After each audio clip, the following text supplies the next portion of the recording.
como una imposición, como un deber ser, ni siquiera como una moral. La espiritualidad entendida tampoco como un ejercicio solamente, diríamos, trascendental o de búsqueda de paz. Porque ante todo la espiritualidad es una respuesta personal, interior al llamado que Dios me hace. Y el Señor me está llamando y yo tengo que responderle. Soy libre, obviamente, porque el Señor no obliga a nadie a nada. Soy libre y debo responderle como Él quiere que le responda. Pero hay como otra dimensión de la oración. No solamente es el encuentro, no solamente es el diálogo o el querer responderle a Dios, sino que implica una respuesta amorosa, una respuesta de fe, porque se nos podría convertir la oración en una especie de recitación de fórmulas, casi de fórmulas mágicas. De hecho, hay muchas personas que piensan que la oración es una especie de fórmula mágica, con mucha frecuencia, con mucha frecuencia. Hay personas que me dicen, Padre, deme una oración poderosa contra el coronavirus, una oración poderosa contra tantas brujerías que me hacen. Y no es así, por ahí no es. La oración sencillamente es mi respuesta de amor a Dios. Obviamente que si es de amor a Dios, implica la fe, porque la caridad, que es el amor, la fe y la caridad van de la mano y la esperanza. Y cuando se ama a una persona, se hace hasta lo imposible por complacerla. Y si nuestro amor a Dios es grande, como lo quiere nos dice la palabra, amarás al Señor tu Dios con todo tu corazón, con toda tu alma, con todas tus fuerzas, y al prójimo como a ti mismo. Si es ese amor tan grande que implica todo el corazón, y el corazón son los pensamientos, y el corazón son las decisiones, y el corazón son los sentimientos, y el corazón es la vida interior, es decir, todo debe estar entonces en armonía con la oración. Y con esto me refiero a un pecado, llamémoslo así, bueno, así aparece el Evangelio, un pecado contra la sinceridad, que es la hipocresía, es decir, aparentar, orar o incluso decir palabras, pero que el corazón no está con el Señor, que nuestras acciones no son armónicas, nuestras acciones no son consecuencia de nuestra oración. Pasa con frecuencia en algunos grupos de algunas parroquias, donde oran, donde hacen los ejercicios, las prácticas, etcétera, etcétera, pero hay como enemistades, hay chismes, hay rechazos, hay discriminaciones, etcétera, etcétera. Entonces hay una incoherencia con la vida de oración.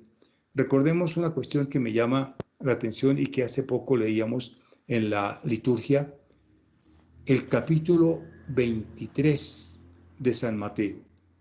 El capítulo 23 de San Mateo es conocido también como esa diatriba, diríamos, ese encuentro con fariseos y con escribas hipócritas. Y lo que me llama la atención de lo que dice el Señor ahí en este capítulo, que dice muchas cosas, sepulcros balqueados, o son como una copa que está limpia por fuera, pero por dentro está sucia, o como una sepultura que por fuera está bonita, pero por dentro tiene podredumbre. Lo que me llama la atención de ese capítulo es que el Señor, miren ustedes, el Señor perdonó a la mujer adúltera, el adulterio. El Señor perdonó al ladrón arrepentido. Más aún, el Señor perdonó a todos aquellos que le hicieron daño, que lo hicieron sufrir, daño moral, daño físico, a los que lo crucificaron, a los que le pusieron la corona de espinas, a los que lo azotaron. Pero en el capítulo 23 de San Mateo se va de lleno contra los hipócritas. Y dice, se esmeran por hacer las oraciones largas, por cumplir el diezmo hasta de la hierba, de los alimentos, pero descuidan lo más importante. ¿Y qué es lo más importante? Dice, es el derecho, la misericordia y la verdad. Es lo más importante. Entonces, para hablar de la oración, tenemos que tener en cuenta la coherencia de vida. Derecho, la palabra mitzvot, está en plural, significa, es un concepto un poquito distinto al que tenemos nosotros. Cuando pensamos en derecho o en justicia, que son los términos que usa la palabra, pensamos más bien en nuestro concepto de justicia y de derecho nuestro en ámbito jurídico, donde podríamos decir que el que la hace la paga, hablando en un lenguaje, diríamos, coloquial. Pero en la Biblia es otra cosa. Significa que Dios creó todo para todos y que por tanto a nadie le debe faltar nada, porque Dios lo hizo para todos y todos tienen derecho a su casa, a una buena alimentación, a una buena educación, a crecer, a desarrollarse como personas. Por eso se descuida eso y piensan que todo está en palabras, y la oración es solamente palabras. Y la otra palabra, la misericordia, es obvio, y esto nos mandaría a la carta de Santiago o a la primera carta de Juan, ¿no? El que dice en la primera carta de Juan, el que dice que ama a Dios, a quien no ve, pero no ama a su hermano a quien ve, es un mentiroso. Si tomamos la palabra de Mateo, diríamos, es un hipócrita. Y obviamente la verdad, y la verdad significa seguir a Jesús. Yo los invito a que hablemos, vamos a que tengan la Biblia en la mano porque la vamos a usar bastante.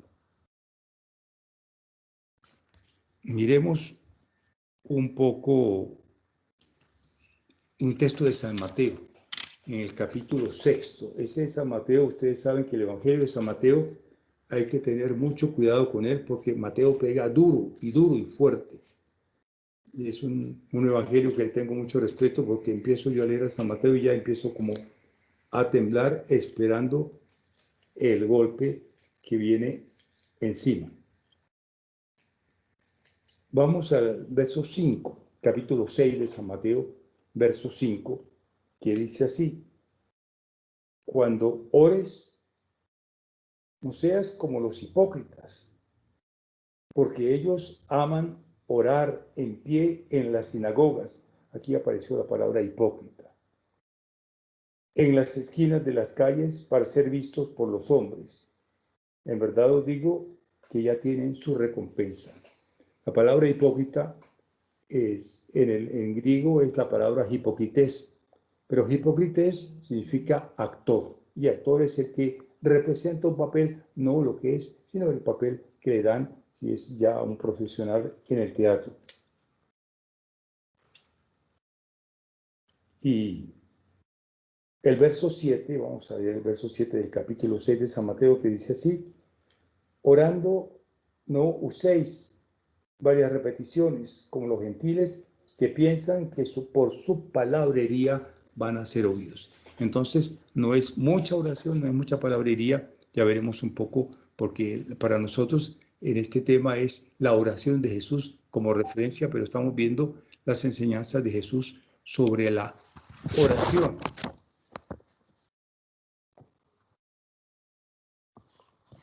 Y antes de entrar diríamos que hay como ciertas condiciones que el Señor coloca y que se necesitan para orar. Una de esas condiciones, obviamente, es la fe. Ya la vez pasada habíamos hablado de la fe. ¿Qué se entiende por fe? Por fe, muchas personas entienden como una convicción. Y decíamos tal vez la vez pasada que el gran problema que tenemos en este tema de la fe es un poco el lenguaje. Usamos el verbo creer, y el verbo creer nos puede llevar, como lo hemos visto en otra ocasión, nos puede llevar a concepciones engañosas de la fe, concepto engañoso de la fe, e incluso no solo el concepto, sino actitudes que asumimos y decimos yo creo en el Señor, porque en ejemplos que hemos dado, fe, el verbo creer, dice uno, yo creo en la misa, creo en Dios Padre Todopoderoso, y está todo el credo, y ahí se sintetiza, diríamos, la vida cristiana, pero ese mismo verbo lo decimos para casi describir una imaginación. Yo creo que la pandemia se va a acabar este mes. No hay fe, hay solamente una opinión que puede proceder de la imaginación, a la cual Santa Teresa de Jesús llamaba la loca de la casa, porque se desborda la imaginación. Pero también usamos el verbo creer para expresar alguna convicción. Yo creo que los creyentes, los cristianos, los católicos van a traer la paz al país. Ya esta es como una convicción, pero todavía no es fe. La fe en sentido bíblico es la entrega al Señor, la entrega. Y la devoción es la entrega también. Me recuerdo yo también a San Juan de Dios que habla de la devoción, aunque en francés se presta más porque el verbo se dévouer en francés significa entregarse, y la fe es la entrega que le hacemos al Señor de todo lo que somos, de nuestro corazón, de nuestros pensamientos, de nuestros sentimientos, de nuestras decisiones en la vida, de nuestros afectos. Primera condición para orar, entonces, es la fe. Y obviamente decíamos que la espiritualidad es una respuesta a un llamado de Dios, es la primera condición. Una segunda condición que el Señor va a subrayar, y ya veremos un poco más adelante, en el capítulo 18 del Evangelio de San Lucas, donde habla del publicano y el fariseo. En la parábola del publicano y el fariseo habla el Señor de cómo el publicano es consciente de su pecado y está allá en el fondo, no se atreve a entrar, ni siquiera se atreve a levantar la vista y les dice al Señor solamente: Señor, ten piedad de mí, que soy un pobre pecador. En tanto que el fariseo, que cumple las cosas, que ora mucho, varias veces al día, que paga el diezmo, que sigue los 613 preceptos, mitzvot, de la Biblia, más los 10 mandamientos, ese sí dice: Señor, gracias, gracias porque no soy como ese hombre, que es pecador. Yo no soy pecador. Esa oración no es escuchada porque le falta humildad. Segunda condición para orar, la humildad. Y la humildad, que puede ser humildad de pensamiento, es decir, yo no soy nada, yo no tengo nada, no tengo mérito, etcétera, pero en su interior se deja llevar por la envidia, o por el desprecio, o por el rencor, o por el resentimiento, o por la aversión a una persona, ¿no? Esa persona no me gusta a mí, no quiero tratar con ella. Y entonces no hay, decíamos, esa coherencia. La humildad es la fundamental, no es la de pensamiento, decir yo soy humilde y voy a decir que soy humilde y voy a hacerme humilde. La humildad fundamental es la del corazón, cuando yo realmente delante del Señor y de los demás reconozco que soy una persona pecadora, que soy limitado, que tengo muchas debilidades y malas tendencias.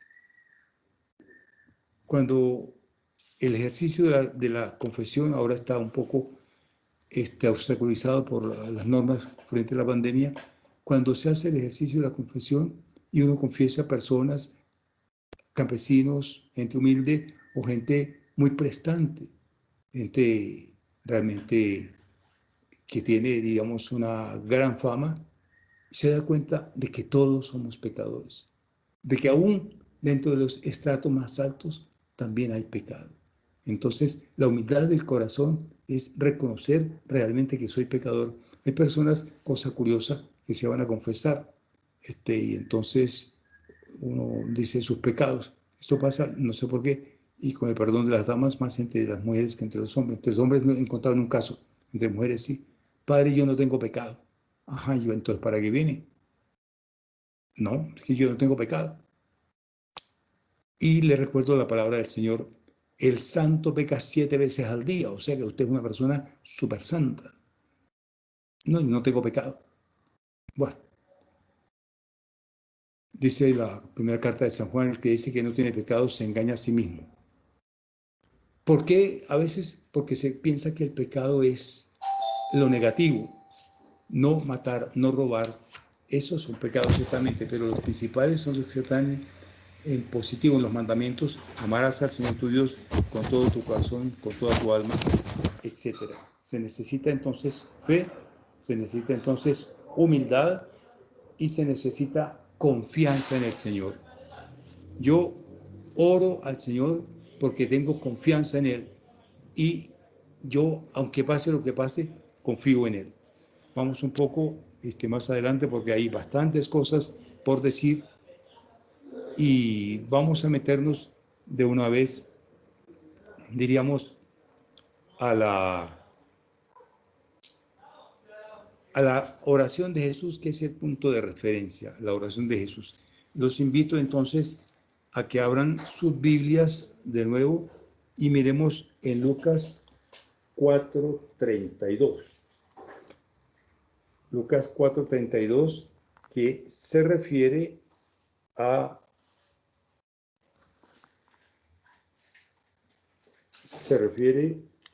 las tentaciones. Creo que equivoqué el texto, no importa, un momentico, lo ratifico. No es 4:32, es 4:1. 4:1.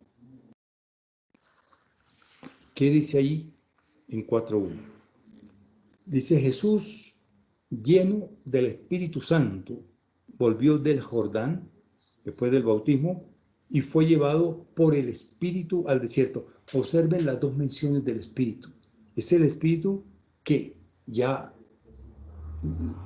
fue lleno de él en el Jordán.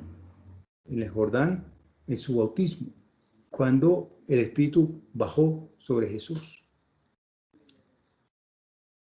Curiosamente, Lucas dice que bajó en forma de paloma, pero ese es como otro aspecto que habría que ver después, porque el término griego, eide peristera, nos hace pensar en otra cosa, no en la paloma, sino en una experiencia en forma corporal. Dice eide somáticos, en esencia de cuerpo. Es decir, y para el lenguaje bíblico, cuerpo no es exactamente cabeza, tronco y extremidades, sino que cuerpo implica las relaciones personales. La iglesia es el cuerpo de Cristo, la Eucaristía es el cuerpo de Cristo, y no hay ahí cabeza, tronco y extremidades, sino relación.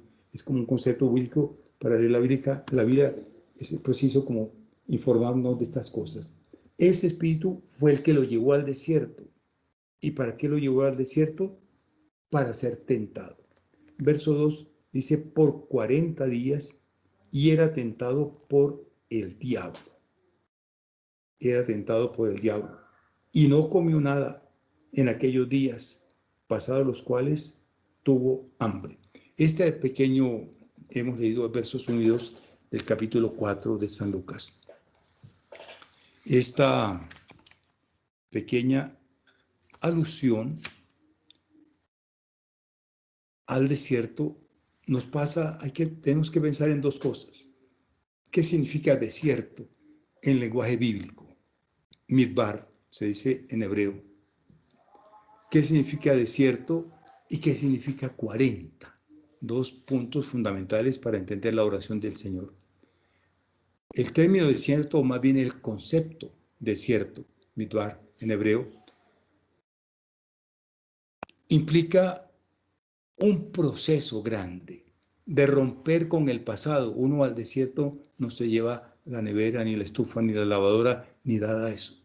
Se lleva lo que tiene, lo indispensable para caminar: la ropa y tal vez un poco de agua y algo de comida. El desierto. Pero al desierto se va a buscar a Dios. Se va a un encuentro con Dios, buscar un encuentro con Dios. El desierto es duro. El desierto puede causar miedo.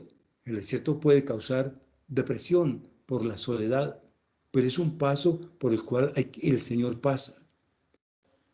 Y el desierto implica también las tentaciones. Precisamente la angustia o el miedo o la depresión son tentaciones para no orar, para no encontrarnos con el Señor. Y el Señor sabe, y el Señor lo hace. Es casi repetir, sobre todo en San Mateo, la versión de San Mateo, los 40 años del pueblo de Dios en el desierto. 40 años, aquí son 40 días. ¿Pero qué significa 40? Es como la otra pregunta. Los números bíblicos, tengan presente siempre esto en todo momento, los números bíblicos no son cantidades. A veces los leemos como cantidades y por eso hay bastantes errores. Los números bíblicos son símbolos y 40 es un símbolo de cambio, de transformación, porque aproximadamente 40 años es la vida de una generación, la vida activa de una generación. Trabajan durante 40 años, muere esa generación y viene otra. Y ya la que viene después de esos 40 años es una generación, diríamos, nueva, una generación que es muy diferente a la que había pasado. 40 días en el desierto. Pero ahora viene la pregunta fundamental de este texto de Lucas. ¿Qué va a hacer la gente al desierto? Ya le dijimos algo. ¿Qué hace en el desierto? El pueblo de Dios fue a buscar un encuentro con Dios, 40 años en el desierto. En el capítulo 19 del primer libro de los Reyes, el profeta Elías anduvo 40 días por el desierto buscando a Dios con sus tentaciones. Ese texto del capítulo 19 del libro de los Reyes es un texto, digo yo, asustador, porque Elías, el hombre de la oración fuerte, el hombre de la oración de fuego, el que hizo llover fuego del cielo, el que resucitó a un muchacho, el que le dio un aceite, diríamos, y una harina que se multiplicaban a la viuda de Sarepta durante toda la cuarentena, todos los 3 años y medio que duró la sequía y que fue pedida por Elías. Oró y el cielo se cerró y no llovió más. Y después vuelve a orar y el cielo se abre. Elías, ese Elías de la oración fuerte, se deprime. Capítulo 19 del primer libro de los Reyes, e intenta suicidarse.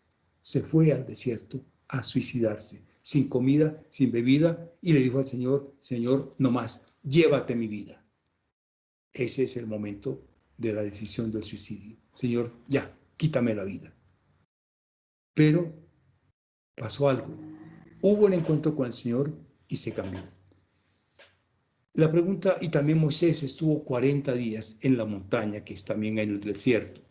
¿Qué se va a hacer al desierto? Se va fundamentalmente a orar, a estar con el Señor, a orar y a orar y a orar. Serían como las cuarentenas de la Biblia, no solamente son esas, hay más. 40 años del desierto, 40 días del profeta Elías, 40 días de Moisés en el desierto, 40 días del Señor en las tentaciones, 40 días también de la cuaresma de Pascua, es decir, desde la Pascua hasta Pentecostés, se apareció durante 40 días. Son textos que nos llevan a mirar la oración de Jesús, porque en el desierto estuvo el Señor orando y ya al final orando y ayunando. Y al final entonces vinieron las tentaciones que aparecen en Lucas a partir del verso 3. Entonces le dijo al diablo, si eres hijo de Dios, di a esta piedra que se convierta en pan, etc. Y el Señor vence al demonio. La oración fortalece, como vemos ahí en este momento. Miremos al Señor, cómo ora el Señor. Vamos a pasar entonces a San Marcos. Rápidamente, capítulo 14, verso 32. San Marcos, en capítulo 14, verso 32. Dice así el texto. Vinieron a Cafarnaún, vinieron pues a un lugar santo, a un lugar que se llama Getsemaní, y dijo a sus discípulos, sentaos aquí, entre tanto yo voy a orar en Getsemaní. Y verso 33 dice, tomó consigo a Pedro, a Santiago y a Juan, y comenzó a entristecerse y a angustiarse. El Señor que va a orar. Con frecuencia el Evangelio dice que se fue solo a orar. Y con frecuencia ahora, aquí está orando con sus discípulos. Se fue a orar ¿Y dónde iba a orar? Es curioso. No dice que fue a la sinagoga a orar porque la sinagoga no es para orar, sino para, bueno, no es para orar privadamente, es para las oraciones en común y para la lectura de la palabra. Es fundamentalmente lo que se hace cada Shabbat en la mañana. Pueden pasar 2, 3 horas leyendo textos bíblicos y haciendo oraciones de salmos y otras oraciones comunes para oraciones de la comunidad. El Señor prefería orar solo en el monte. Se iba al monte para orar. Miremos Lucas 22:39. Texto de Lucas 22:39. Dice, saliendo, se fue como solía, es decir, a su costumbre, al monte aquí de los Olivos, porque están en Jerusalén, y los discípulos le siguieron. Acostumbraba a orar en el monte, no en el templo, no en la sinagoga, sino en el monte, allá en la naturaleza. Es bueno, y yo lo he hecho en algunas ocasiones, y seguramente ustedes también lo habrán hecho, salir de pronto en un fin de semana a la montaña, a orar, solos allá, sin compañía, orar y orar y orar, con algunas experiencias también muy bonitas de esa oración. Diríamos, bueno, que en Colombia las circunstancias no lo permiten por la inseguridad y está bien, pero tal vez en algún momento haya como el ambiente de retirarnos solo a orar. Si no, tendríamos que hacer nuestro propio lugar de oración. A propósito del desierto, el desierto, Midbar, ustedes saben que la espiritualidad oriental, me refiero a la espiritualidad rusa, ortodoxa, entonces, sí, concretamente la rusa, asume esto de una manera especial. No todo el mundo puede ir al desierto, no todo el mundo tiene esa bendición de estar en el desierto. El desierto en realidad es aterrador. En algún momento que normalmente yo voy cada año a dar un curso a Perú, al sur del Perú. Perú tiene lugares muy, muy desérticos. Y cerca de Quipa hay un santuario que se llama Chapi, la Virgen de Chapi, que está en el desierto, lejos, en el desierto puro. Y he ido ahí y realmente es acogedor. Pero ciertamente viene como el deseo, porque es la oportunidad de orar. En la espiritualidad ortodoxa rusa dice, no todo el mundo puede ir al desierto, entonces hazte un desierto. La palabra desierto en ruso es pustiña, femenino. Hazte un desierto en tu casa, es decir, un lugar, así sea en tu habitación, donde puede ser un rinconcito, puede ser alguna parte de la habitación, donde lo dediques solamente a orar, a entregarte al Señor, a hablar con el Señor, a alabar al Señor. Vamos a ver el texto que habíamos dicho de Lucas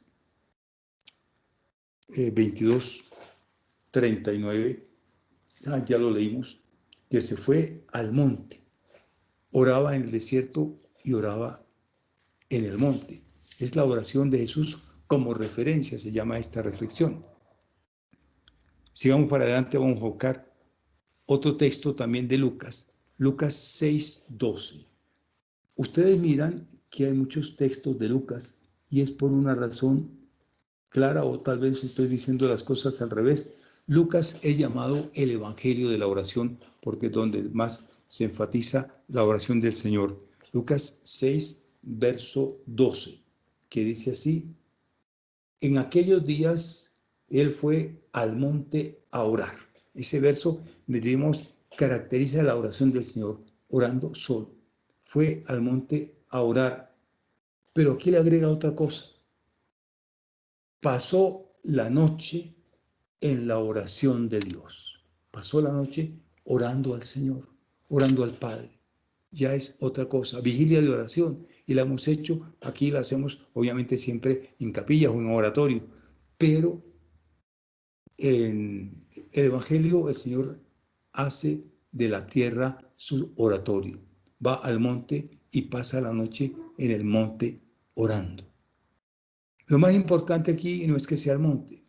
Lo más importante aquí es que pasa la noche en oración. ¿Y en qué momentos hace vigilia de oración el Señor? Los hace antes de grandes decisiones en su vida. Antes de llamar a los discípulos, pasa la noche en la oración. Antes de la transfiguración, también pasa la noche en la oración. Antes de la pasión, pasa la noche en la oración. Es decir, en los grandes momentos, una vigilia de oración. Y yo supongo que todos hemos tenido esa experiencia de la vigilia de oración, de pasar la noche orando al Señor. Yo digo, si hay gente que pasa la noche en fiesta, que pasa la noche por ahí en parranda, ¿por qué no le vamos a dedicar la noche también al Señor? Y aquí voy a decirles una cosa, bueno, no los estoy viendo la cara, pero seguramente más de uno alzará la mano. Y es un hecho que lo experimentamos. Hacia las 3 de la mañana nos despertamos.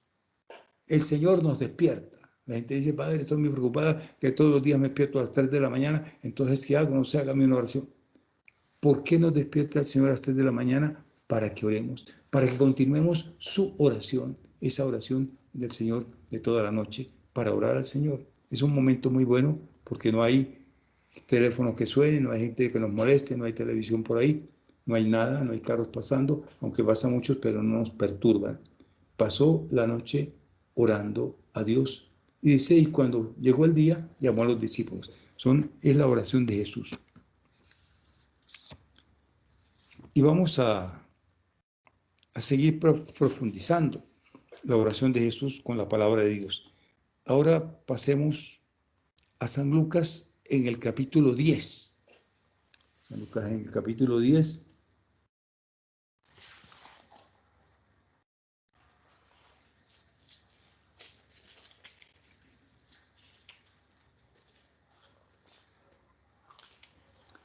En el verso 21 a 24, la oración de Jesús.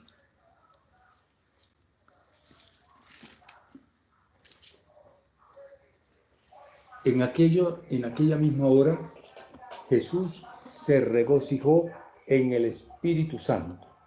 Aquí tenemos de nuevo Lucas. Lucas también es llamado el evangelista del Espíritu Santo, porque lo menciona mucho. Ya lo vimos, y lo vimos diciendo cómo el Espíritu lo llevó del Jordán al desierto. Primero lo lleva al Jordán, después al desierto para ser tentado.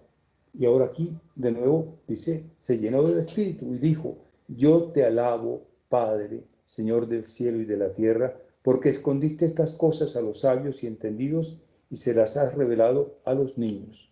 Sí, Padre, porque así te agradó. Es la acción de Dios en la oración, la acción del Espíritu. Toda oración es llevada por el Espíritu Santo, nos va a decir San Pablo, aunque no estamos hablando de la oración en términos general, sino de la oración de Jesús como una referencia. La oración, decimos, es movida por el Espíritu Santo. San Pablo dice, el Espíritu nos ayuda a orar como conviene. Él es el que nos ayuda a orar.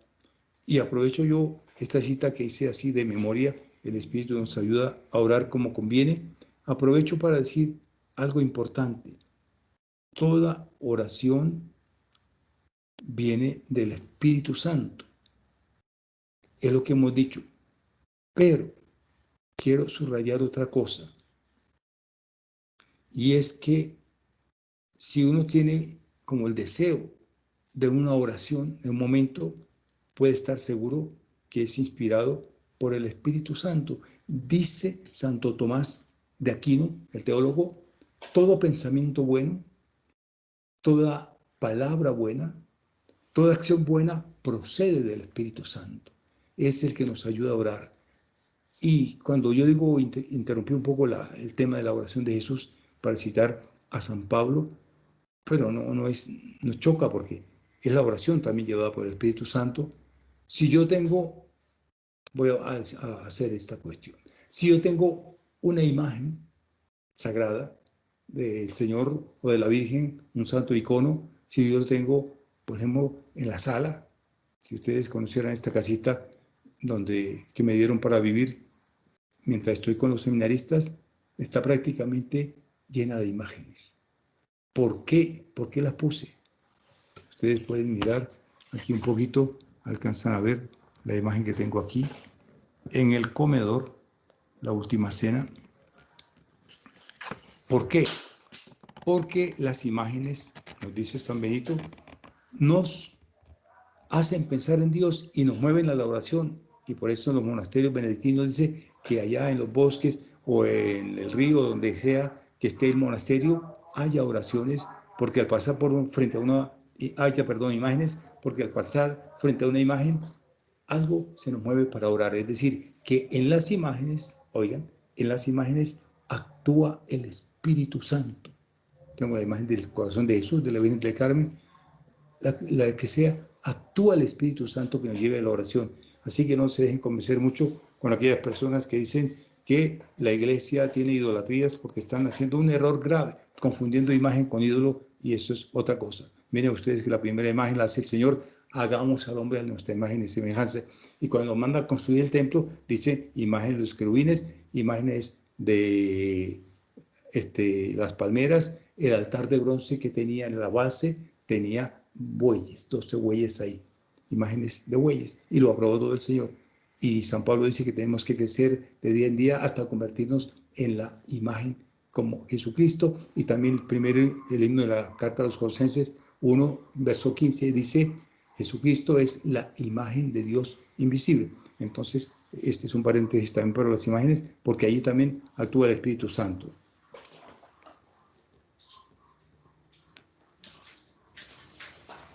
Qué pena, se me cayó a mí un papel que tenía acá.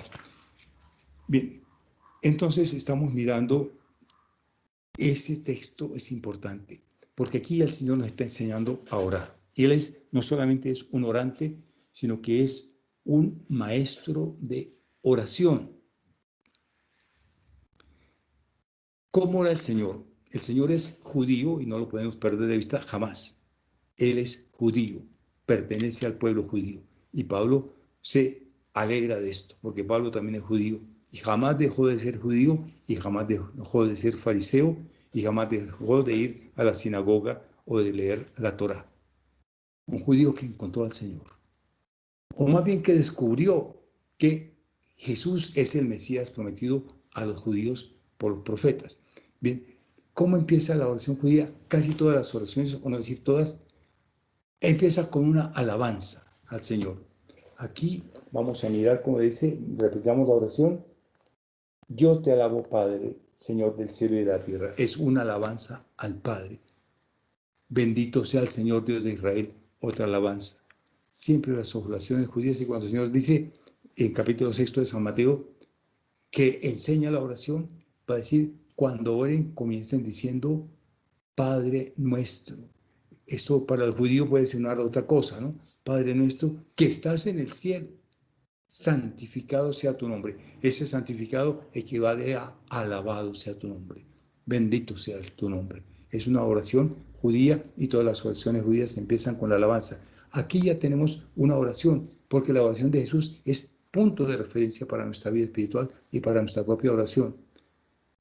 Empiecen todos los días, empiecen cada oración, empiecenla con la alabanza al Señor. Pueden decir, como decía el texto: yo te alabo, Padre, yo te alabo, Señor, Abba, Padre. O pueden decir, bendito sea, Señor. O pueden empezar diciendo, alabado sea tu santo nombre. Siempre oración. Y aquí abro como un paréntesis que es importante, ya que estamos en el texto, en el tema de la oración de Jesús. Es la oración que el Señor hace, empezando con alabanza, con bendición al Padre Celestial. Y así hay que hacerlo nosotros. Si no lo estás haciendo así, pues vas a cambiar un poquito y aceptar la enseñanza de Jesús. Toda oración empieza con alabanza. Hay como varios tipos de oraciones, solamente las menciono, porque el tema es la oración de Jesús. Pero mencionemos oración de petición, es la que más se oye. Si uno, yo no sé si habrán inventado ahora con tanta tecnología, micrófonos espirituales para saber qué es lo que hay dentro del corazón. Y entonces lo ponemos en un lugar de peregrinación, en una iglesia, en un lugar de oración. ¿Y qué vamos a escuchar? Que va mucha gente, no ustedes no, mucha gente, otra, hacer oración, te pedimos, Señor, te pedimos, es el verbo. Te pido por la salud, te pido por el trabajo, te pido por los exámenes, te pido por el viaje, te pido por la empresa, te pido porque me ilumines. Esas cosas son de la tierra. El viaje y el arriendo y los servicios y la salud son de la tierra, pasarán. O otro tipo de oración, te doy gracias, ¿sí? ¿Y por qué damos gracias? Gracias por el día que me diste hoy, a mí, claro. Gracias por la comida que me diste, a mí, claro. Gracias por el vestido que tengo yo, sí. Pero son oraciones que en el fondo estoy yo ahí metido, casi como un punto central de referencia. La petición, la intercesión, yo intercedo por mis amigos, por mi país, es mi país, claro, por mi continente, por una persona, por mi jefe, lo que sea. También es de la tierra esto.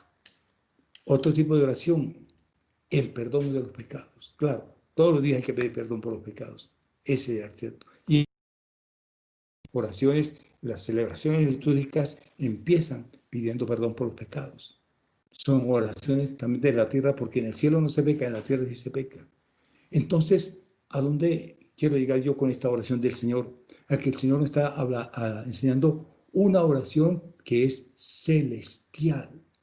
Miren ustedes el libro del Apocalipsis. ¿Cuáles son las oraciones del Apocalipsis? Aleluya, alabanzas, bendito sea el Señor, adorado sea el Señor. Son las oraciones celestiales y ojalá que sigamos también esta enseñanza que el Señor nos hace, porque es el punto de referencia para nuestra oración. Siempre oración celestial. Que la oración terrenal le deje el primer lugar a la oración celestial de alabanza. ¿Qué pasa cuando se alaba al Señor? Cuando se alaba al Señor pasan por lo menos dos grandes cosas, por lo menos. Una gran cosa es que el enemigo se revuelca de rabia porque no tolera que yo bendiga al Señor. No es sino que ustedes empiecen a alabar al Señor y el otro empieza a revolcarse porque no puede hacer nada.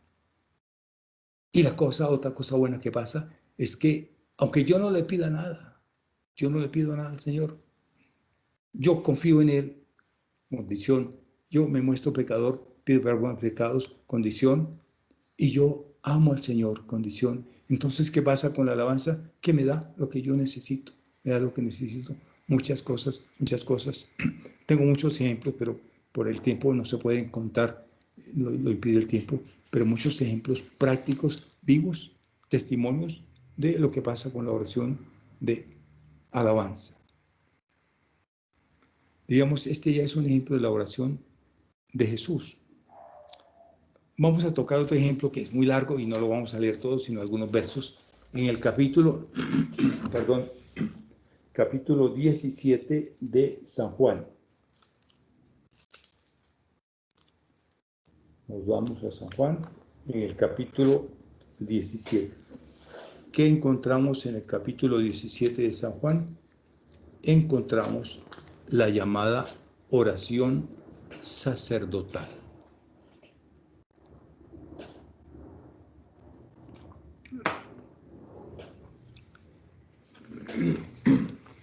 La oración sacerdotal, que comienza diciendo: Padre, ha llegado la hora. Glorifica a tu Hijo para que también tu Hijo te glorifique. Antes había dicho, te alabo. Ahora, que tu Hijo te glorifique, es decir, yo te estoy glorificando, te estoy dando gloria. Es de las principales oraciones, principales en importancia, en categoría, la oración de alabanza, la oración de gloria al Señor. Me estoy olvidando de mí y le doy gloria al Señor. Es como la adoración. La adoración que en el Nuevo Testamento aparece como prosquínesis en griego, doblar la rodilla, postrarse. Implica reconocer que Dios es todo, es grande y yo soy nada. Y ojalá todos los días hagamos oración también de adoración. Y dice, como le has dado potestad sobre toda carne, para que dé vida eterna a todos los que le diste, esta es la vida eterna, que te conozcan a ti, único Dios verdadero, y a Jesucristo, a quien has enviado. Y vuelve con el tema de la gloria. Yo te he glorificado en la tierra. He acabado la obra que me dijiste que hiciese. Ahora pues, Padre, glorifícame tú al lado tuyo con aquella gloria que tuve contigo desde antes de la creación del mundo. He manifestado tu nombre a los hombres que del mundo me diste. Tuyos eran y me los diste y han guardado tu palabra. Ahora han conocido que todas las cosas que me has dado proceden de ti, porque las palabras que me diste las he dado a conocer y ellos las recibieron y han conocido verdaderamente que salí de ti y han creído que tú me enviaste. Yo ruego por ellos. Así empieza la oración sacerdotal. El Señor que alaba, que da gloria al Padre y que ora Padre, por la disculpe, iglesia. ¿puede repetir la cita bíblica, por favor? Qué pena, padre. Sí, es el capítulo 17 de San Juan. Capítulo 17 de San Juan. Hemos leído los 8 primeros versículos del capítulo 17. Y es como una enseñanza grande de la oración. El Señor, decíamos, ora, pero también es maestro de oración. Y tenemos esta oración sublime, la más grande, y el Señor la está diciendo. Es la oración de Jesús. Y aquí ya estamos aprendiendo oración de alabanza, oración de gloria y oración de amor. Es la oración celestial y ojalá si algo les queda de esta breve reflexión mía, que en el fondo no es mía, sino que son textos bíblicos, si algo les queda es la necesidad de orar, no el deseo, no oro. Hay gente que dice, bueno, yo oro cuando me viene en gana, yo oro cuando me nace, es la expresión que decía la gente. Cuando me nace oro, cuando no, porque ¿para qué voy a orar si no? No, hay que orar siempre, siempre, siempre. Y orar fundamentalmente de alabanza y ojalá nos postremos. Miren ustedes, voy a decir algo que no está en la Biblia y que no es de la Biblia. Cuando se dieron las apariciones de la Virgen de Fátima, las apariciones de la Virgen de Fátima. Antes de aparecerse a los niños la Virgen, se les apareció un ángel y el ángel les enseñó una posición para orar. Yo se la enseño a los seminaristas y veo, por ejemplo, en los momentos de la consagración que muchos adoptan, o en la adoración, la hora santa, que hacemos cada jueves, muchos adoptan esa posición de rodillas, con las manos sobre la frente y también las manos sobre el suelo. Quedamos prácticamente postrados, dirían algunos como musulmanes, no importa que digan, así para adorar al Señor, para alabarlo, para bendecirlo, porque es el reconocimiento a través del cuerpo de que yo no soy nada y el Señor es todo. Y para decirle que lo amamos, porque realmente lo amamos. El amor es una fuerza, el amor es un fuego. El corazón de Jesús, dice San Juan Eudes, es la Eucaristía, como un horno de fuego que lanza llamas y llamas de amor al Padre, a la Virgen, a la Iglesia, a cada uno. Cuando cada uno está delante del Santísimo, ténganlo seguro, pero seguro que el Señor le da un abrazo, aunque no lo veamos, aunque no lo sintamos físicamente, el Señor da un abrazo, porque es lo que más quiere el Señor. Ya entendemos más aquello de Santa Teresa, de que orar es tratar a Dios como un amigo, y de hecho es el gran amigo. Ahora se viene el mes de septiembre, mes que la gente dice del amor y la amistad, y bueno, hay que mirar el aspecto bueno de esa expresión, pero septiembre es el mes de la Biblia también. Y yo lo llamo al estilo judío el mes amargo porque no tiene festivos, no tiene puentes, pero es un mes también bendecido como todos los otros meses. Oración de alabanza siempre. Ese fue un ejemplo, hemos dado ya ejemplos de la oración del Señor. Vamos a mirar otras oraciones del Señor que pueden causar a veces preocupación, la gente dice yo no entiendo estas cosas. Vámonos a Mateo 27, 46. Mateo 27, 46. A ver dónde lo encuentro yo. Sí, o si no, podríamos también. No, sí, Mateo 27, 46.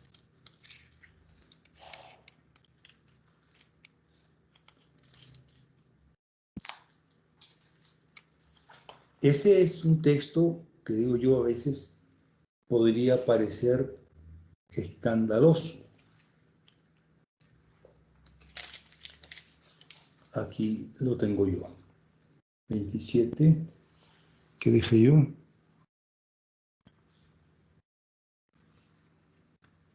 46.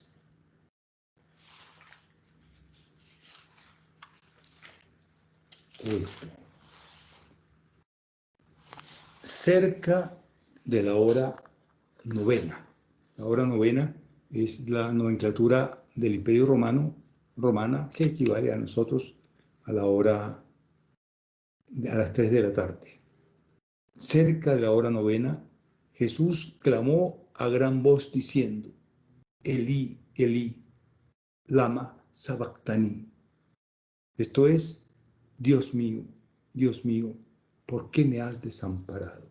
Decimos, estamos aquí tocando una oración que la gente dice: ¿qué pasó? Y si el Señor se desesperó, yo, ¿por qué no me desespero? Atento, atento.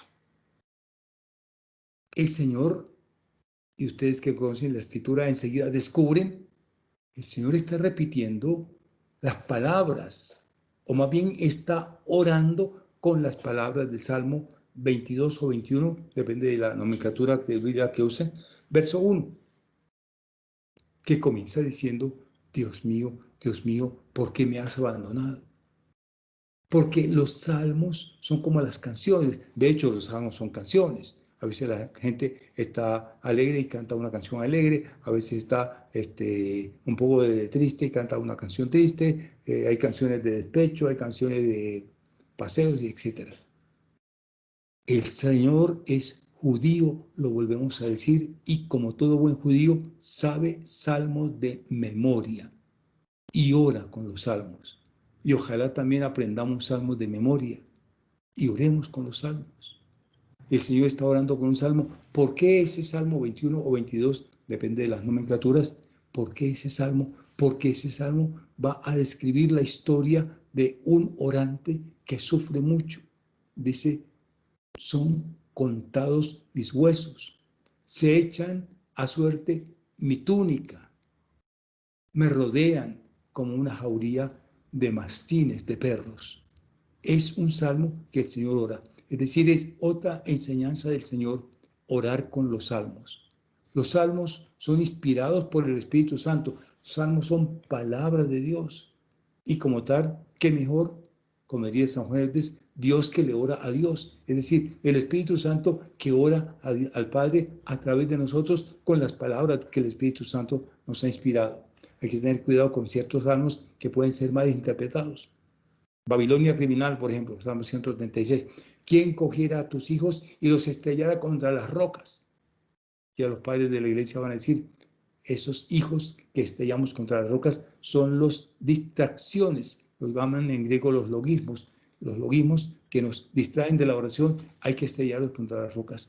Pero oren, el Señor está enseñando a orar con salmos, con esa oración que digo, para algunos les inquieta. Y miremos rápidamente otro salmo en Lucas 23, 46. Pasamos al Evangelio de Lucas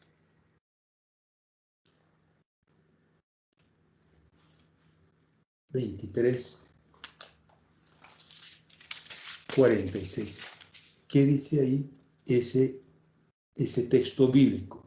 Dice: entonces Jesús, clamando a gran voz, dijo: Padre, en tus manos encomiendo mi espíritu. Ese es otro salmo. Se trata del Salmo 31 o 30, según las diversas nomenclaturas, verso 5. Está recitando salmos en el momento de su muerte. Salmo 21 o 22, Salmo 30 o 31. Está recitando salmos. Y es otra, repito, la enseñanza del Señor para rezar con salmos. Jesús es el maestro de oración. Veo que el tiempo está como apretándose. Vamos a ir un poquito más rápido. Jesús es el maestro de oración. Ya habíamos citado y ahora tenemos que ir otra vez al texto del capítulo 6 de San Mateo. Ese capítulo 6 es importante porque le dijeron: Señor, entonces enséñanos a orar. Capítulo 6 de San Mateo nos está enseñando la espiritualidad bíblica. La espiritualidad bíblica es como una repetición, porque la Biblia obviamente es una referencia de una vivencia espiritual que tiene tres partes que van juntas, que no se pueden separar. Es como una sillita de tres patas o una mesita de tres patas que si le falla una se cae toda. Tienen que estar las tres. ¿Y cuáles son esas tres? La oración junto con la limosna, la traducción que aparece en nuestros textos, y el ayuno. ¿A qué se refiere? Como estamos hablando de la oración, me refiero solamente a la oración, no a las otras dos, pero digamos una palabra sobre la oración. El ayuno. En primer lugar, el ayuno. El ayuno, aquí en el texto bíblico, está la palabra griega eleos. Oigan, eleos, que tiene eleison. Es algo como en la palabra limosna, perdón, la palabra eleos, que es la primera condición. La limosna, la oración y el ayuno vienen en ese orden en San Mateo. Eleos significa misericordia o significa amor, es decir, que el que ora debe estar igualmente lleno de amor hacia su prójimo, que aquí apareció con la palabra limosna, pero ustedes saben que la palabra limosna en español, en nuestro español, tiene como otro sentido, una monedita que le dan a la gente que está por ahí pidiendo en la calle. No, eso no es la limosna. La limosna es la misericordia, es el amor de Dios para la otra persona a través de mí. Porque a nosotros nos ama Dios a todos. Y si yo veo a una persona necesitada, no basta darle una moneda. Tengo que hacer algo por ella, así sea una sonrisa, así sea una oración, que mejor que la oración. Les voy a contar una experiencia mía. ¿Ven ustedes este cuellito? Yo casi no salgo con la calle por eso, por una razón. Porque cuando la gente ve este cuellito, enseguida dicen cajero automático. Padre, que tengo que viajar. Padre, que tengo que comprar unas medicinas. Padre, que tengo que comer. Padre, que no sé qué. Y entonces digo, vamos a hacer eso en la calle hay que tener mucha plata. O plata para darle a la gente y yo no tengo, o plata para andar en carro y yo tampoco tengo para comprar un carro. Entonces, lo mejor es ir como el Señor, que no llevaba ningún distintivo. Nunca se vistió el Señor así, ni como sacerdote siquiera. Se vestía como carpintero que era, que andaba con pescadores. Bien, la primera, la limosna. Es decir, oración sin misericordia no vale. La última, el ayuno. El ayuno en el sentido de el desprendimiento del pecado, de la renuncia al pecado, del apartarse del pecado, de renunciarse a sí mismo, que es una condición de seguir al Señor. Esas dos condiciones aparecen en San Mateo, con lo que yo llamo la espiritualidad bíblica, pero ahí viene la oración. Y si la oración no tiene las dos condiciones, se nos cae la sillita o la mesita de tres patas. Dijo, cuando ores, no seas como los hipócritas, porque ellos aman a orar de pie por las sinagogas. Ya lo habíamos dicho. Y verso 6, cuando tú ores, entra en tu aposento y cierra la puerta y ora al Padre que está en lo secreto y tu Padre que ve en lo secreto. Es decir, la oración, aquí el aposento sería el corazón. Entra en tu corazón, allá en lo más profundo, en lo más interior, y ora al Padre. ¿Y cómo lo voy a grabar? Voy a empezar bendiciéndolo. Bendito sea el Señor, alabado, adorado sea el Señor. Es la oración celestial. Prefieran esa oración a las demás, porque al Señor le gusta. Yo quiero darle gusto al Señor. Oren con esa oración. Y dice más adelante, tampoco repitan como hacen los gentiles que piensan que por su mucha palabrería, no se trata de hablar palabras, palabras, palabras, palabras, basta poco. La oración que siempre es escuchada y que es repetida, no sé por qué aquí tradujeron así, no recuerdo cómo dice el original, porque el original lo dice así. La oración que escucha el Señor con toda seguridad en el Evangelio es una oración que dice, Jesús, Hijo de David, ten piedad de mí. Siempre que haya esa oración es repetitiva y gritada. Venía detrás gritando, Jesús, Hijo de David, ten piedad de mí, pero siempre el Señor escucha oración, siempre escucha esa oración. Y no es de entonces de palabrerías. Y hay que orar en el corazón. El Padre ve en los secretos, dice. Y en el verso 9 empieza la gran oración. Jesús, maestro de oración. Jesús orante, lo hemos visto, y Jesús, maestro de oración. Verso 9. Ustedes cuando oren digan así, Padre nuestro que estás en el cielo. ¿Por qué dice eso? porque la expresión Padre Nuestro en ámbito judío, en hebreo se dice Avinu. Cuando el judío dice Avinu, piensa siempre en Abraham. Nuestro Padre es Abraham, y va a aparecer en el Evangelio en varias partes. Nuestro Padre es Abraham. Por eso dice Padre Nuestro, que estás en el cielo. Ya no se refiere a Abraham, sino al papá del cielo, al papá. Y usa la palabra Abba, palabra de origen aramea. Santificado sea tu nombre. Ahí viene la alabanza, ahí viene la glorificación. Primero, santificado, es decir, bendito seas. La palabra nombre en lenguaje bíblico, en hebreo, significa Dios. Por respeto no se menciona el nombre de Dios y se dice Señor o se dice nombre. Santificado sea tu nombre, bendito sea tu nombre, Baruch Hashem, Avinu, Padre nuestro que estás en los cielos, venga tu reino. Mire que no está pidiendo arriendo, ni exámenes, ni trabajo. El reino, que venga a vivir y a reinar en mí, en mi corazón y en el corazón de todos los demás. Venga tu reino, hágase tu voluntad, como en el cielo, así en la tierra. Como se hace en el cielo, que se haga en la tierra. Y yo diría, ya esta es una conclusión mía, como se ora en el cielo, oremos así en la tierra, que es la alabanza, la glorificación, el amor al Señor.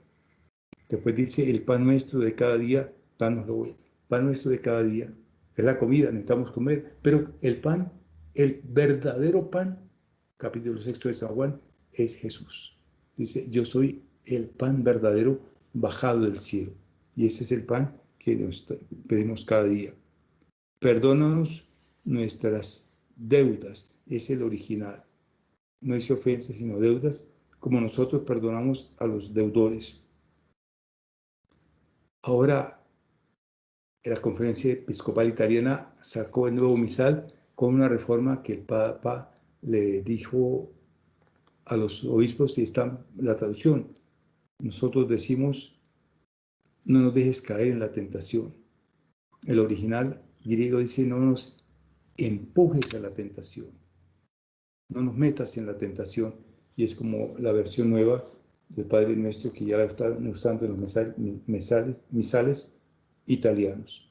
Y líbranos del mal. Ese líbranos del mal en griego, poneros, significa mal o significa maligno, las dos cosas. Y pienso que también se podría rezar las dos cosas. Pero miren que estaba pidiendo 7 peticiones, pero no peticiones, digamos, materiales, sino la principal, que la voluntad del Señor se haga. La voluntad del Señor se haga en el cielo y la tierra. ¿Y cuál es la voluntad de Dios? Aquí hay otro problema que no alcanzamos a tratar sobre el tema de la voluntad de Dios, porque para muchas personas la voluntad de Dios es como pensando en el futuro, como la adivinación. Será voluntad de Dios, y esto me lo dicen a mí, me lo han dicho a mí, mucha gente, las muchachas. Padre, ¿me debo casar con este muchacho? ¿Sí o no? ¿Cuál es la voluntad de Dios?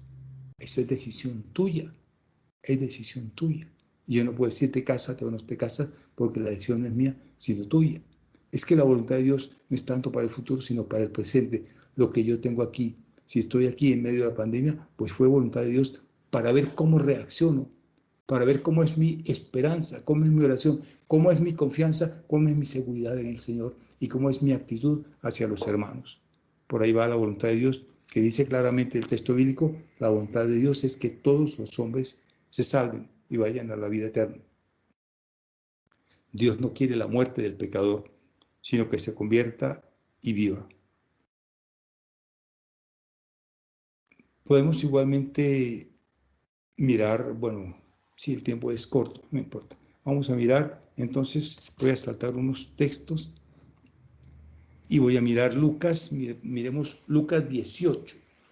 Lucas en el capítulo 18.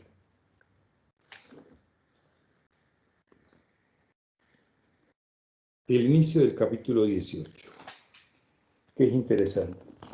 ¿Qué dice el capítulo 18? ¿Cómo empieza el capítulo 18? Dice, también les refirió Jesús una parábola sobre la necesidad, oigan ustedes, la necesidad, y subrayo una tercera vez, la necesidad de orar siempre y no desfallecer, no desmayar, necesidad.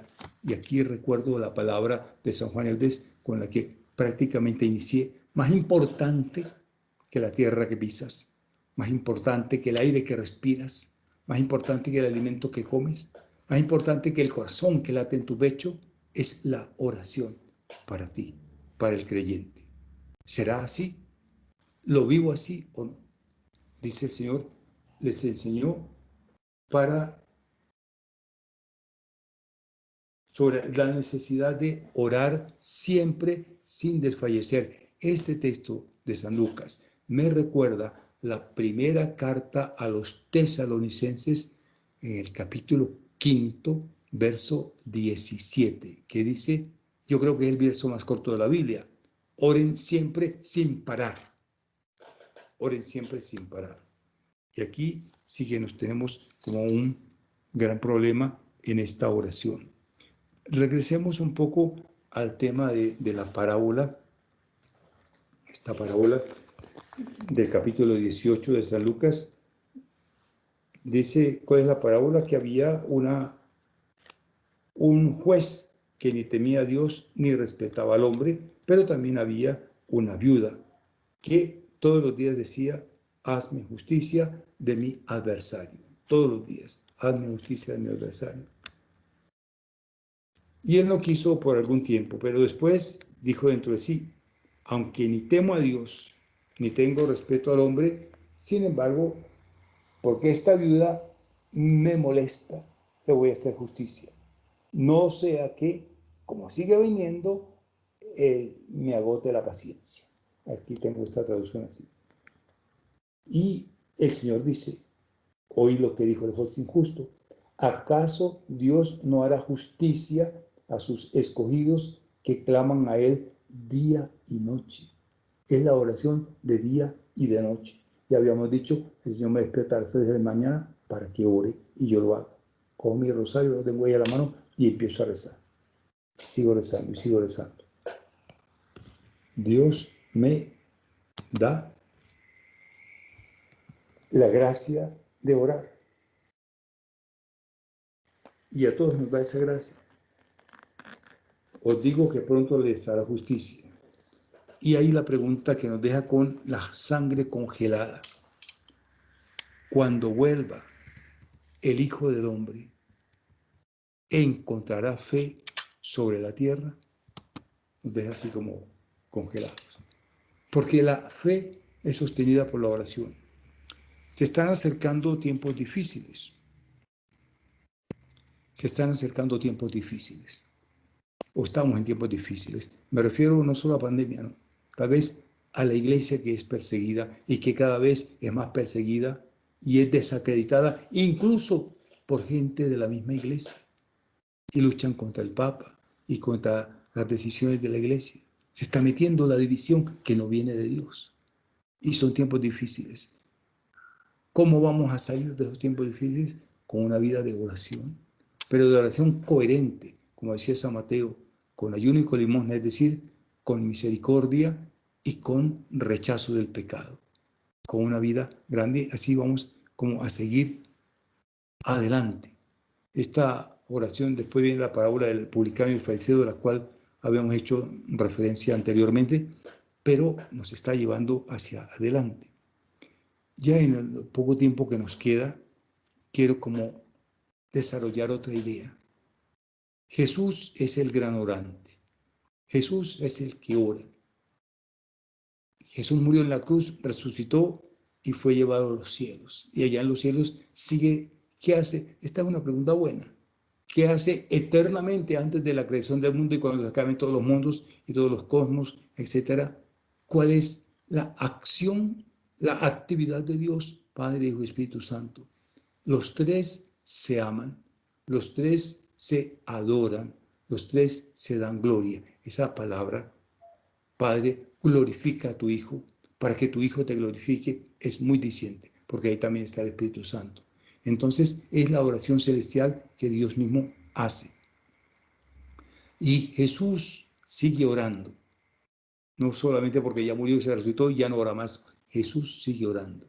Somos el cuerpo de Cristo. Esto lo encontramos en la primera carta a los Corintios, allá en el capítulo 12, del verso 12 al 27, fácil de ver, 1 Corintios 12, 12 a 27. La iglesia es el cuerpo de Cristo. Y Cristo sigue orando con su cuerpo, es decir, a través de nosotros, de una manera muy, muy grande. ¿Cuál es el gran oficio de la iglesia? Darle gloria a Dios. Y aquí decimos, ¿cómo? Pues a través de las acciones, pero también a través de la liturgia. La liturgia se define, por lo menos así la presenta el Concilio Vaticano II, se define como la oración de Jesús al Padre. Pero el cuerpo del cuerpo de Jesús somos nosotros. Y Jesús sigue orando a través del Padre. Cada Eucaristía es la única Eucaristía que sigue siendo ofrecida al Padre por su cuerpo, la Iglesia. La liturgia de las horas, esas oraciones que oran fundamentalmente los sacerdotes, pero que es para todas las comunidades, las laudes, las oraciones de la hora menor, las oraciones, la oración de víspera, las completas, etcétera, es la oración de Jesús. De ahí la importancia de que el sacerdote no deje pasar ni un día sin hacer esa oración, porque no es la oración del sacerdote, es la oración de la iglesia, que es el cuerpo de Jesús, es Jesús que sigue alabando y bendiciendo al Padre. Y por eso verán ustedes en las liturgias, ¿no? Padre Celestial, te decimos, santo eres en verdad, Señor. Si siempre dirigidas al Padre y terminan las oraciones, te lo pedimos, Padre Celestial, por nuestro Señor Jesucristo, porque es la oración del Hijo al Padre a través de su iglesia y sigue orando con la liturgia. Recordemos igualmente que en Juan 2:19 dice el Señor, Juan 2:19, destruyan este templo y yo lo reconstruiré en 3 días. Y anota el evangelista, lo decía del templo de su cuerpo, porque el cuerpo de Jesús, que es la iglesia, sigue orando. Somos el templo del Señor. Palabra que la primera carta de Pedro va a resaltar diciendo, somos ese edificio construido con piedras vivas, con piedras vivas. Primera carta de Pedro. Somos y no tenemos conciencia de que la iglesia, y la iglesia no es la jerarquía, la gente a veces piensa, ¿y qué dice la iglesia? ¿Y por qué la iglesia dijo esto? La iglesia es cada uno de nosotros es la iglesia. Hay que cambiar ese lenguaje. A veces hay ciertos periodistas, digamos, que ignoran estas cosas, pero hay que corregir, porque la iglesia somos todos. Sigue orando en la liturgia. Y también 1 Corintios 6:19 dice una palabra que todos repetimos. No saben que sus cuerpos son templos del Espíritu Santo. Y aquí llegamos como a otra dimensión. No solamente es la oración litúrgica, es la oración de cada uno, la oración personal de cada uno. Voy a citar un texto del libro de los Hechos. Creo que ya será como el último texto que cite porque el tiempo se nos acaba y bueno, no alcanzó para más. Pero voy a citar el libro de los Hechos de los Apóstoles en el capítulo 2, verso 42. Dice 4 cosas importantes. ¿Cómo es la iglesia? En 41 dice que se añadieron aquel día como unas 3,000 personas y perseveraban en la doctrina de los apóstoles. Primer característica de la iglesia que da los Hechos de los Apóstoles.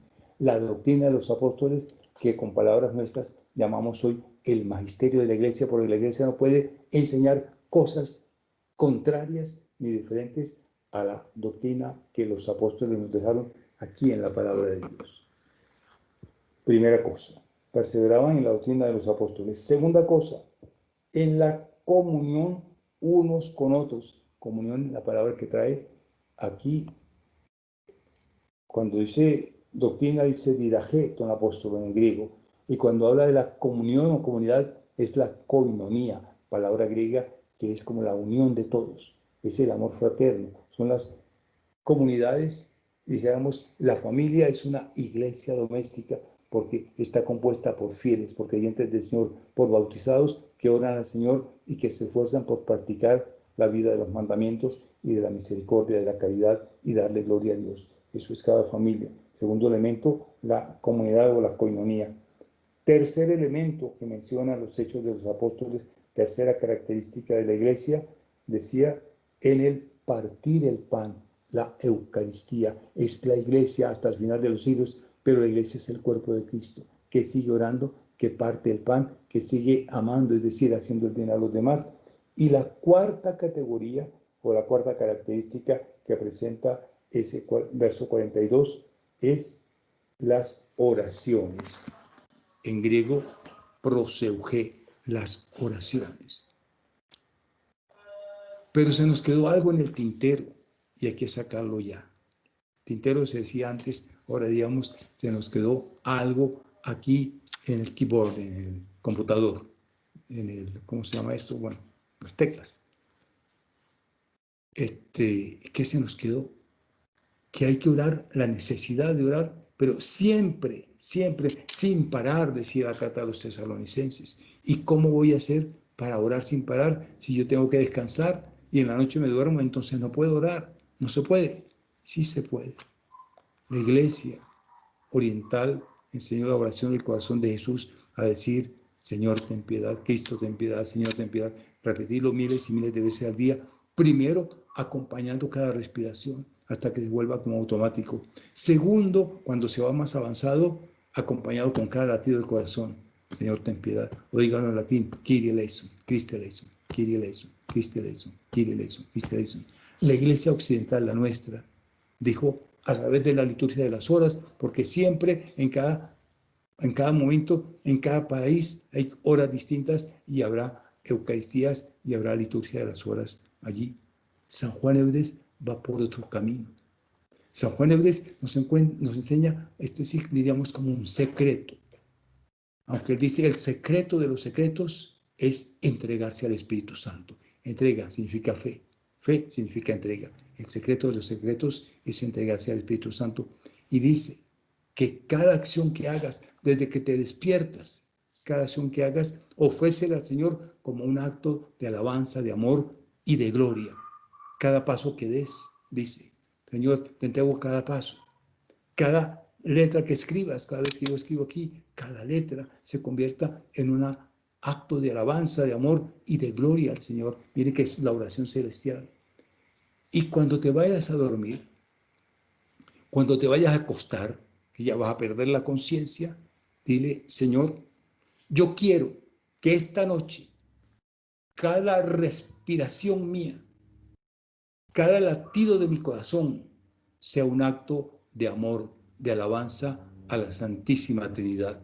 Y de esta manera cumplimos el mandamiento de orar siempre y sin parar, cuando le ofrecemos todas estas cosas al Señor.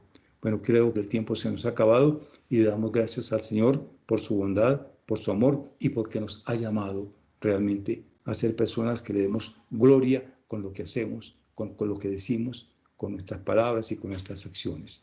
Bendito sea el Señor. Gloria al Padre, y al Hijo, y al Espíritu Santo, como era en el principio, ahora y siempre, por los siglos de los siglos. Amén.